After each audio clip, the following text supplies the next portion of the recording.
Hello, my name is Eric Garloff. A teacher once asked her students to make a list of what they thought were the 7 wonders of the world. They listed things like Chichen Itza in Mexico, the Taj Mahal in India, the Grand Canyon in the United States, Petra in Jordan, the Roman Colosseum in Italy, the Great Wall of China, and Machu Picchu in Peru. When collecting the papers, however, the teacher noticed that one student seemed to be having some difficulty. When she questioned the student, she said that she didn't know which to pick because there were so many. The teacher replied, "Why don't you read to us what you have so far, and we'll see if we can help you with your list." Her 7 wonders were to see the beauty of creation, to hear the sounds of nature, to feel the deepest emotions, to touch and hold a baby, to taste the sweetness of fruit, to love one another. But the greatest wonder, she said, was God sending His only Son to die for us that we might live with Him. When she finished, the room was so quiet you could hear a pin drop. She went on to say, the most important wonders in the world are not built by man, nor are they purchased with money. The most important wonders are the gifts of God. You know, friend, this young girl had it right. All the other students were looking at what man had built, or in the case of the Grand Canyon, a natural formation. But this girl saw the greatest wonder in the gift of Jesus, who came to this earth in order to bring new life to mankind. Let's go right into our topic now, titled Building Blocks of Creation. First, we'll take a look at some of the definitions which describe the basic materials used by God in the creation of matter and life. The atom is the smallest unit of an element, which retains the chemical properties of that element. When 2 or more atoms combine in a definite arrangement and are held together by chemical bonds, they form molecules. When molecules combine in specific bonded patterns, they form amino acids. When amino acids combine in specific patterns, they form proteins, which are essential parts of organisms that participate in every process within living cells. Atoms, once again, are the basic unit of matter. Atoms combine to form molecules, molecules combine to form amino acids, and amino acids combine to form proteins. So then, you might ask yourself, what's the probability of a single protein forming all by itself by random chance? Before I answer that, I'd first like to share with you what many consider to be the point of impossibility within the realm of probability. Concerning probability, many people consider anything beyond 10 to the 50th power as an impossibility. That's a 1 followed by 50 zeros. Let's take a closer look at this number, putting it into perspective. 10 to the 3rd power is 1,000. 10 to the 6th power is 1 million. 10 to the 9th power is 1 billion. 10 to the 12th power is 1 trillion. Jumping down now to the bottom of this chart, you'll see that 10 to the 48th power is 1 quindecillion. Therefore, 10 to the power of 50 is 100 quindecillion. Now remember, it takes atoms, molecules, and amino acids in specific patterns to form proteins. The law of probability for the self-formation of a single protein is 10 to the 191st power. This shows us how utterly impossible it would be for proteins to form by themselves. 10 to the 191st power equals 10 to the 50th power plus another 141 zeros. That's an awfully big number, which demonstrates how ridiculous it is to believe that proteins could form by random chance. The complexity of protein structures indicates they had to have a creator. A quote from Evolution in Crisis, 1985, page 289 to 291 by Michael Denton states, "The really significant finding that comes to light from comparing the protein's amino acid sequences is that it is impossible to arrange them in any sort of evolutionary series. There is little doubt that if this molecular evidence had been available a century ago, that the idea of organic evolution might never have been accepted. Atoms, molecules, amino acids, and proteins are the building blocks of God's creation. All these were created by Him, and through Him, they combine to produce life. For by Him were all things created that are in heaven and that are in earth, visible and invisible. And by Him all things consist." Evolutionists claim that because monkeys are similar to us, that this is somehow proof that we evolved from them. However, similarity does not prove relationship. If similarity did prove relationship, then please tell me, Since a housefly and a tomato both have 12 chromosomes, what's their relationship? Did the fly evolve from the tomato, or did the tomato evolve from the fly? If similarity proves relationship, why does an opossum, a redwood tree, and a kidney bean each have 22 chromosomes? What's their relationship? Did the redwood tree evolve from the opossum, or did the opossum evolve from the kidney bean? A dog and a chicken both have 78 chromosomes, but that doesn't prove they're related to each other. So why do evolutionists try to tell us that since the chimpanzee has 48 chromosomes and we have 46, that this somehow makes us related? Similarity between species does not prove relationship, but it can be used to prove a common designer. By the way, if evolution was true, then it would stand to reason that the less complex structures would evolve first, and the more complex structures would evolve from the lower forms of life. So then, why is it that the chimp has more chromosomes than the human? Talk about turning the tables on evolutionary thinking. This would indicate that humans developed first, having 46 chromosomes, and that the chimp, having 48 chromosomes, evolved from us. In the October 2004 issue of Scientific American, page 62, the following question is asked. If amphibians evolved before mammals, why do some amphibians have 5 times more DNA than some mammals? The answer to this is very simple. Macroevolution didn't take place. There is no logical progressive continuity in the evolution of protein structures, or in the evolution of chromosome counts, or in the amount of DNA between species. All living cells on the face of this planet give testimony to a God of creation, a God who has perfectly designed this vast world of life which surrounds us every day.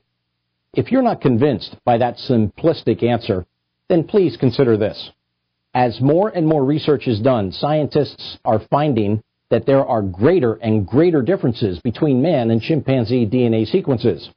When the DNA sequences were first compared, it was believed the similarity between man and chimp was 98.4%, thus leaving a difference between man and chimp of only 1.6% within the DNA code. This does not prove evolution. However, it does indicate that a common designer may have used a similar blueprint in his creation. But let's look at how much difference 1.6% of DNA sequencing can really mean. Dr. Barney Maddox, a leading genetic genome researcher, said concerning these genetic differences, now the genetic difference between human and his nearest relative, the chimpanzee, is at least 1.6%. That does not sound like much, but calculated out, that is a gap of at least 48 million nucleotides, and a change of only 3 nucleotides is fatal to an animal. So you see, a 1.6% difference in the DNA code equates to 48 million differences in nucleotides. Nucleotides are molecules which comprise the structural units of RNA and DNA. That's a lot of changes taking place, wouldn't you say? However, it doesn't stop there. Roy J. Britton of the California Institute of Technology did a comparison of human and chimp DNA also and found more differences than previously noted. Britton concluded that humans and chimps only share about 95% of the same DNA. Going from 1.6% to 5% is more than a 3-fold increase in the differences between human and chimp DNA. This means that there are then 150 million differences in the nucleotides. As time goes on, we may learn that the differences are even greater than that. Now that we're on the topic of DNA, let's look at DNA replication. DNA replication produces 2 identical DNA molecules, which have been produced from a single double-stranded DNA molecule known as the double helix. The double helix is unwound, and each strand acts as a template. Bases are matched to replicate the new partner strands. Cellular proofreading and error checking mechanisms ensure near-perfect fidelity for DNA replication. Even with this oversimplified explanation of DNA replication, you can see the tremendous need for an intelligent designer to create this system. Let's go a step farther and see how God has assembled these building blocks of creation into a living cell. This is a picture of a biological cell. Here you can see its enormous complexity. Starting from the left and working our way clockwise, we can see the mitochondrion, the centriole, the vacuole, the cytosol, the lysosome, the nucleolus, the nucleus, the ribosome, the vesicule, the rough endoplasmic reticulum, the Golgi apparatus, the cytoskeleton, and finally, the smooth endoplasmic reticulum. The cell is the structural and functional unit of all known living organisms. It is the smallest unit of an organism that is classified as living, and is often called the building block of life. Most bacteria consist of a single cell. Humans are multicellular, having an estimated 100 trillion cells. Now remember, 10 to the 50th power is considered to be an impossibility, yet the self-formation of a single protein is calculated to be 10 to the 191st power, and the self-formation of a single cell is calculated to be 10 to the power of 40,000. These possibilities of probability should raise millions of red flags in the evolutionary community, as they predict the impossibility of the self-formation of cells. On their own, each of these structures within the cell are very complex. To get an idea of what I mean, let's look at the cell's membrane. Here is a detailed diagram of a cell's membrane. Once again, we start at the upper left side of the picture, and we see the protein channel used to transport protein through the cell membrane. To its right, we see the globular protein, then the glycoprotein, then carbohydrate, then the hydrophilic heads, and below those heads are hydrophilic tails. The cell's membrane is constructed as a phospholipid bilayer. On the bottom side, you also see the alpha helix protein, followed by a surface protein, the filaments of the cytoskeleton, an integral protein, a peripheral protein, the glycolipid, and cholesterol. Wow! No wonder the statistical chances of a single cell forming by itself are impossible. In addition to this, there are approximately 210 known distinct human cell types. There are 27 exocrine secretion epithelial cells, 3 wet stratified barrier epithelial cells, 12 keratinizing epithelial cells, 31 hormone secreting cells, 4 metabolism and storage cells, 20 epithelial cells lining closed internal body cavities, 6 kidney cells, 6 ciliated cells with propulsive function, 19 extracellular matrix secretion cells, 12 contractile cells, 20 blood and immune system cells, 19 sensory transducer cells, 3 autonomic neuron cells, 12 sense organ and peripheral neuron cells, 4 central nervous system neuron cells, 2 lens cells, 2 pigment cells, 5 germ cells, and finally 3 nerve cells. If the odds for one single living cell to evolve by itself is 10 to the power 40,000, then I shudder to think what the odds would be for 210 different types of cells to form all by themselves. What do you think? And not only that, but to then have those cells form themselves into the major organs of the body and function as a living system.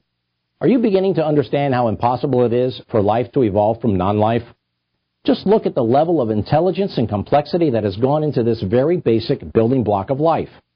Genesis 1:26 and 27 says, "And God said, let us make man in our image, after our likeness. So God created man in his own image. Male and female he created them." Unlike the skeletal structure of a home, our skeletal system is a living, growing part of our body. The typical adult skeleton has 206 bones, each of which serves a specific purpose. A skeleton provides cages to protect the delicate organs. It also gives muscles something to attach to through the tendons. It supports the body's shape and allows for motion. Another function of the skeleton is to make red and white blood cells. Marrow within the bones produce these cells. The primary function of our bones, however, is for locomotion. Bones allow the muscles of the body to move the limbs. The skull contains and protects the brain, along with special sense organs for taste, smell, hearing, vision, and balance. The skull is constructed from 22 bones, 21 of which are fused or locked together. The adult backbone consists of 26 vertebrae. 12 pairs of ribs form a rib cage, which protects the heart, lungs, major blood vessels, stomach, and liver. Let me ask you, could all of these intricately connected bones have evolved without God creating them for the purpose in which they serve? For by him were all things created, that are in heaven and that are in earth, visible and invisible, and by him all things consist. Let's move on to the eyes, shall we? Matthew 6:22 says, "The eye is the lamp of the body. If your eyes are good, your whole body will be full of light," it says. Eyes are organs that detect light. They don't actually produce the images we see, light entering the eye is refracted as it passes through the cornea. It then passes through the pupil, controlled by the iris, and is further refracted by the lens. The cornea and lens act together as a compound lens to project an inverted 2D image onto the retina. The detected light signals are then sent by way of the optic nerve to the visual area of the brain. The optic nerves from both eyes meet and cross at the optic chiasm at the base of the hypothalamus of the brain. The information is then combined and splits according to the visual field. The visual system now has the complex task of reconstructing a three-dimensional world from a two-dimensional projection of that world. Together, all of these parts are necessary for us to see. Could all of these parts evolve on their own, or are they the work of a loving Creator God? Malachi 2:10 says, "Have we not all one Father? Has not one God created us?" Now, we can consider the ear. Revelation 2:7 says, "He that has an ear, let him hear what the Spirit says unto the churches. To him that overcomes will I give to eat of the tree of life, which is in the midst of the paradise of God." As the eye does not produce the image of our sight, likewise the ear does not produce the sound of our hearing. It's the brain and central nervous system that hears. The ear changes sound pressure waves from the outside world into a signal of nerve impulses sent to the brain. The sound waves are perceived by the brain through the firing of nerve cells in the auditory portion of the central nervous system. The outer part of the ear collects the sound. That sound pressure is amplified through the middle portion of the ear, and it passes from the medium of air into the liquid medium. Here are the three bones of the middle ear: the malleus, the incus, and the stapes. The stapes being the smallest bone in the human body. These three bones, working together, transfer the sound vibrations of the air medium via the eardrum into the inner ear's liquid medium. The liquid-filled channels of the inner ear contain a sensory epithelium which is studded with hair cells. These microscopic hairs are structural protein filaments which project into the fluid. The hair cells release a chemical neurotransmitter when stimulated. Sound waves moving through the fluid push against the filaments. If the filaments bend over enough, it causes the hair cells to fire. In this way, sound waves are transformed into nerve impulses. Here's a drawing from Gray's Anatomy that shows the nerve fibers on the lower left, along with the inner ear and outer hair cells. The finely tuned, delicately balanced ear, with its intricate system of hair cell neurotransmitters, speaks loudly to our hearing that the ear could have only come from the hand of an intelligent designer. For by him were all things created, that are in heaven and that are in earth, visible and invisible, and by him all things consist. Now let's look at the respiratory system. Genesis 2:7 says, "And the Lord God formed man of the dust of the ground, and breathed into his nostrils the breath of life. And man became a living soul." When God breathed into Adam's nostrils the breath of life, that breath entered into the lungs in order to oxygenate the blood. The principal function of the lungs are to transport oxygen from the atmosphere into the bloodstream and to release carbon dioxide from the bloodstream back into the atmosphere. The drawing and expulsion of air is driven by muscular action. The diaphragm, in addition to the internal intercostal muscles, drives ventilation by periodically altering the intrathoracic volume and pressure. By increasing volume and thus decreasing pressure, air flows into the airways down a pressure gradient. By reducing volume and increasing pressure, the reverse occurs. The exchange of gases is performed in a mosaic of specialized cells that form millions of tiny thin-walled air sacs called alveoli. A network of capillaries allows transportation of the blood over the surface of the alveoli. Oxygen from the air inside the alveoli diffuses into the bloodstream, and carbon dioxide diffuses from the blood to the alveoli. This is a complex system, friends. A system such as this could only have come from the hand of an intelligent designer. Isaiah 42:5 records God as the one who gives breath unto the people upon the earth, and spirit to them that walk therein. Moving to the heart now. Deuteronomy 4:39 says, "Know therefore this day and consider it in your heart that the Lord, He is God in heaven above, and upon earth beneath. There is none else. The heart is a muscular organ responsible for pumping blood through the blood vessels by repeated rhythmic contractions. The average human heart, beating at 72 beats per minute, will beat approximately 2.5 billion times during a 66-year lifetime. The human embryonic heart begins beating around 21 days after conception. It is unknown how blood in the human embryo circulates for the first 21 days in the absence of a functioning heart. Friends, this is simply another of God's awesome miracles. For 21 days, He sustains us without a functioning heart. In Jeremiah 1:5, God said, "Before I formed you in the belly, I knew you."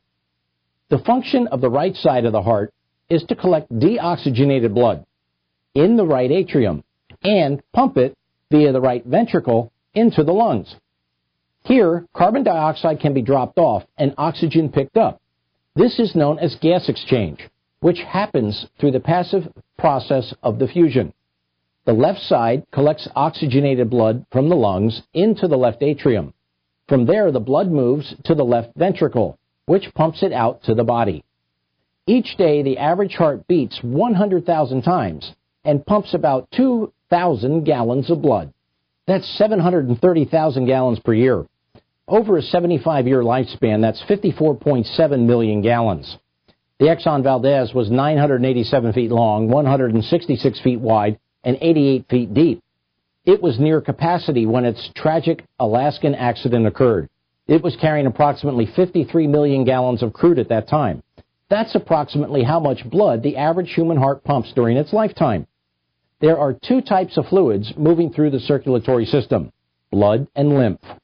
The blood, heart, and blood vessels form the cardiovascular system.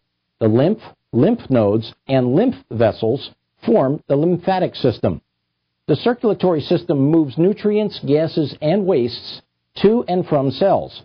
It helps fight disease and helps stabilize body temperature and pH.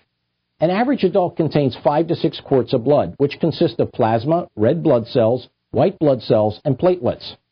The heart and circulatory system are so awesome, it simply had to be the work of an intelligent designer. For by Him were all things created that are in heaven and that are in earth, visible and invisible, and by Him all things consist. Now consider the digestive system. Ecclesiastes 3:13 says that everyone may eat and drink and find satisfaction in all of his toil. This is the gift of God. Digestion is the process of the body which breaks down chemicals into smaller components that can be absorbed by the blood. Mechanical and chemical digestion begin in the mouth, where food is chewed and mixed with saliva to break down the starches. The stomach continues to break down the food mechanically and chemically through the churning of the stomach and mixing of enzymes. Absorption occurs in the stomach and in the gastrointestinal tract. The process finishes with excretion to eliminate waste. Not only has God designed this complicated system to extract nutrients that our bodies may live and grow, but He's also done it in such a way that's pleasing to our taste buds. Revelation 4:11 says, "Thou art worthy, O Lord, to receive glory and honor and power, for Thou hast created all things, and for Thy pleasure they are and were created." Now, we would like to take a look at the brain. Romans 12:2 says, "Be not conformed to this world, but be transformed by the renewing of your mind, that you may prove what is that good and acceptable and perfect will of God."